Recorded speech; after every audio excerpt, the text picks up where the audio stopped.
The world just changed. In a moment that stunned global leaders, silenced diplomats, and sent shockwaves through every intelligence agency on the planet, President Donald Trump walked to the podium at the White House and detonated a bombshell so massive, so unprecedented, that even his closest allies were left speechless. This wasn't a press briefing. This wasn't a campaign rally. This was a declaration. And tonight, right here on Rechel Meddow News 24, we are breaking down every single word, every threat, every warning, every consequence. Because what Trump just announced doesn't just affect Washington, it doesn't just affect the Middle East. It affects you, your family, your wallet, your future. Stay with us, because this is only the beginning. Let's start from the top. On February 28, 2026, President Donald Trump, standing in the East Room of the White House, flanked by military generals and senior cabinet officials, made an announcement that no sitting American president has made in decades. He declared a national security emergency, not a state of emergency over a hurricane, not a public health crisis. This was a war-level commander-in-chief emergency declaration, invoking powers that very few presidents in American history have ever used. And his target? Iran, Russia, China, all three. At once, Trump looked directly into the cameras, pointed his finger, and said the United States would no longer tolerate what he called, and I'm quoting here, imminent and existential threats to the American people from these three nations. Now, let's be clear about what a national security emergency declaration actually means, because the mainstream media is already trying to downplay this, trying to spin it, trying to make it sound like routine politics. It is not routine. When a president invokes emergency national security powers at this level, it unlocks a cascade of executive authority that bypasses Congress. It allows the Pentagon to reallocate resources. It allows the CIA and NSA to expand surveillance operations. It allows the Treasury Department to freeze assets. It allows the president to deploy military forces without waiting for a congressional vote. In plain English, Trump just handed himself the legal authority to do almost anything he wants, militarily, economically, diplomatically, against Iran, Russia, and China simultaneously. And he made it crystal clear. He intends to use every single one of those powers. The room was silent. Generals stood stone-faced. Cabinet members did not clap. This was not a celebration. This was a war briefing dressed in a suit and tie. And the world was watching. Now let's talk about Iran, because this is where things get truly terrifying. As we've been reporting here on Rechel Meddow News 24, the United States and Israel launched a massive joint military operation against Iran on February 28th. This was not a surgical strike. This was not a warning shot. This was a full-scale assault. American and Israeli forces targeted Iran's nuclear program, its ballistic missile infrastructure, its naval assets, and the sprawling network of proxy militias that Tehran has spent decades building across the Middle East. And the results? Supreme Leader Ayatollah Khamenei, the man who had ruled Iran with an iron fist for over 3 decades, is dead, killed in the strikes, gone. More than 1,300 Iranians have been killed. Over 3 million people have been displaced, forced out of their homes, their cities, their lives, as bombs fell from the sky. Israel's military says it has destroyed over 70% of Iran's ballistic missile launch capabilities. 70%. Think about that for a moment. The weapon system that Iran spent billions of dollars building, the missiles it threatened to rain down on Israel, on American bases, on Gulf states, 70% of it is now rubble. But here's the nuclear bombshell, and I mean that almost literally. Iran's foreign minister, in a statement that sent intelligence analysts scrambling across Washington, London, and Tel Aviv, announced that Iran has no plan to recover the enriched uranium now buried under the rubble of its destroyed nuclear facilities. Let that sink in. Enriched uranium, buried, under rubble, in an active war zone. This is not a small problem. This is potentially one of the most dangerous radiological situations the world has seen since Chernobyl. International nuclear experts are now raising red flags about contamination risks, about the stability of buried nuclear material, about what happens if secondary explosions disturb those sites further. And Trump's response to all of this? He called it a great day for civilization. He warned Iran's remaining leadership, whoever is left standing, that if a single American soldier, a single American ally, or a single American interest is harmed in retaliation, the next strike will be 10 times worse. 10 times worse. Iran is already firing back. Missiles and drones are being launched toward Israel and neighboring countries daily. The Iron Dome is working overtime. Regional hospitals are overwhelmed. And the Strait of Hormuz, the narrow waterway through which roughly 20% of the world's entire oil and gas supply flows, is now a war zone. Your gas prices are already rising. And according to energy analysts, we haven't seen anything yet. But Trump didn't stop at Iran, because while the bombs were still falling on Tehran, Trump turned his attention to Moscow, and what he said to Russia will go down in history. Vladimir Putin, who has spent years calculating every move on the global chessboard, who has watched American presidents come and go, who survived sanctions, isolation, and international condemnation, received a message from Trump that even his most hardened Kremlin advisors were not prepared for. Trump warned Russia directly, stay out of this conflict or face consequences that will make previous sanctions look like a slap on the wrist. But it went deeper than that. Intelligence sources, and these are sources that have been reliable for years, tell us that Trump's emergency declaration included classified annexes. Classified documents that outline specific economic, military, and cyber countermeasures against Russia if Moscow attempts to intervene in the Iran conflict on Tehran's behalf. Russia has already called an emergency UN Security Council meeting. Russia's ambassador stood before the world and called the U.S.-Israeli strikes an unprovoked act of armed aggression. Russia demanded an immediate ceasefire. Russia warned of catastrophic consequences. But here's what Russia is not doing.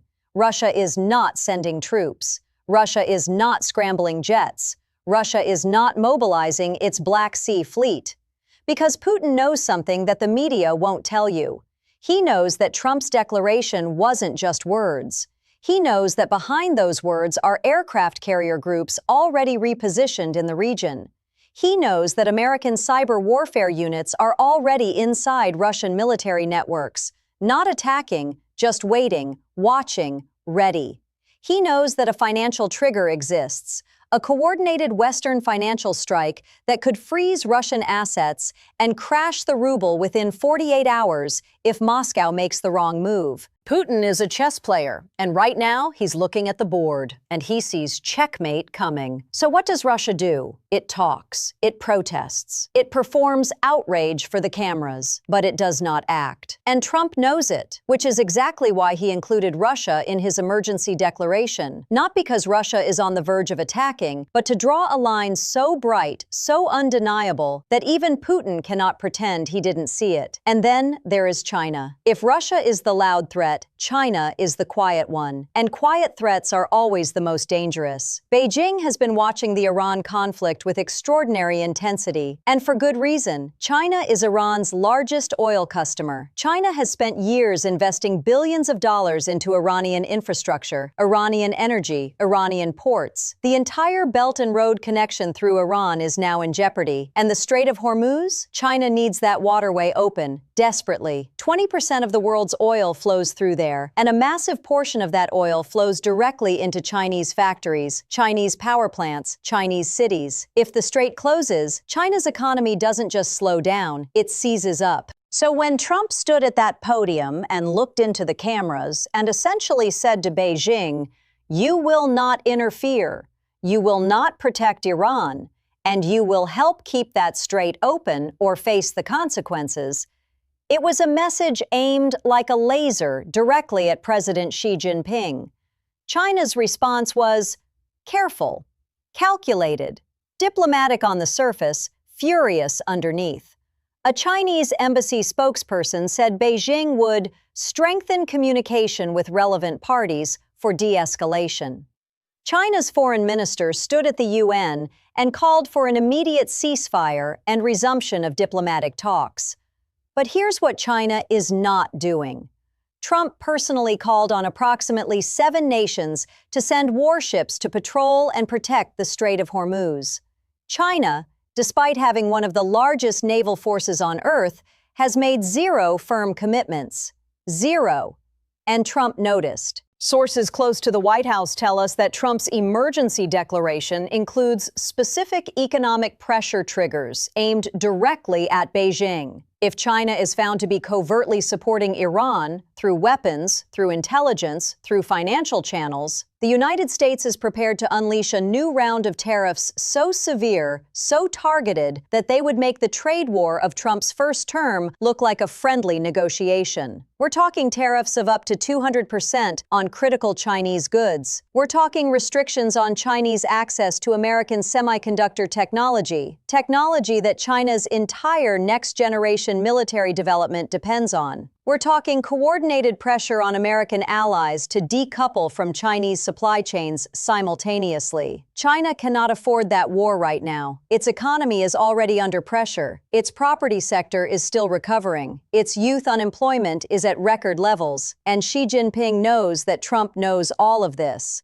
So China talks, China protests, China performs. But so far, China does not act. Now, I know what some of you are thinking. This is happening far away. What does this have to do with me? Everything. It has everything to do with you. Let's start with the most immediate impact, your wallet. The Strait of Hormuz carries 20% of the world's oil supply. That supply is now disrupted. Oil prices are already surging. And when oil prices surge, everything gets more expensive. Gasoline, groceries, electricity, shipping, manufacturing. Every single thing in your life that is transported, processed, or packaged gets more expensive when oil prices rise. Analysts are already warning that if the strait remains disrupted for more than 30 days, Americans could see gas prices climb to levels not seen since the worst energy crises in modern history. Are you prepared for that? Then there's the military question. America now has troops engaged in active combat operations in the Middle East at a scale we haven't seen in years. Families are waiting for phone calls. Young men and women in uniform are in harm's way tonight. And then there's the global stability question. When the United States, Russia, China, Israel, and Iran are all simultaneously activated, all simultaneously maneuvering, all simultaneously threatening, the margin for error becomes razor thin. One miscalculation, one rogue missile, one misread signal, and everything escalates. We are living in one of the most dangerous geopolitical moments of the last 50 years, and most people are scrolling through social media, completely unaware of how close to the edge we actually are. That is why channels like Rechel Meddow News 24 exist, to cut through the noise, to give you the information you need, to make sure you are never caught off guard. So where does this go from here? Israel has stated publicly that the war against Iran will last at least 3 more weeks. Thousands of targets remain on the strike list. The goal, according to Israeli military commanders, is total and permanent dismantlement of Iran's offensive military capability. Iran is not surrendering. Iran is firing back every single day. The missiles keep coming. The drones keep flying. The regional chaos keeps spreading. The Strait of Hormuz remains the single most dangerous flashpoint on the planet right now. Multiple nations are scrambling their navies. Oil tanker crews are refusing assignments in the region. Insurance rates for ships passing through the Gulf have exploded overnight. Trump is pressing allies for naval support and getting very little. That frustration is real, and it's building inside the White House. Russia will continue to protest loudly and act cautiously. Putin is not ready for direct confrontation with the United States, but that calculus can change. One wrong move, one American action that Putin interprets as a direct threat to Russian security, and the dynamic shifts entirely. China is watching, waiting, calculating. Beijing is not an actor in this conflict yet. But if China decides that its economic interests in Iran and the Gulf outweigh the risks of American retaliation, that could change overnight. And Iran's nuclear material, the enriched uranium now sitting under rubble in destroyed facilities, remains a ticking clock. If that material is not secured, if it is not contained, the region faces a radiological threat that could dwarf the immediate military conflict. The next 72 hours are critical. The next 2 weeks may define the decade. This is Rachel Meddow News 24, where we don't wait for the mainstream media to tell you what to think. We bring you the story, the facts, and the full picture before anyone else. If this video gave you information that you couldn't find anywhere else, hit that like button right now. If you are not yet subscribed, what are you waiting for? Hit subscribe and turn on that bell notification, because in times like these, you cannot afford to miss a single update. Drop your thoughts in the comments below. Do you think Trump made the right call? Is the world heading toward World War III? We read every single comment. And share this video, because your friends and family deserve to know what is really happening in the world tonight. I'm Rachel Meddow. Stay informed, stay alert, stay with us. The world is watching, and so are we.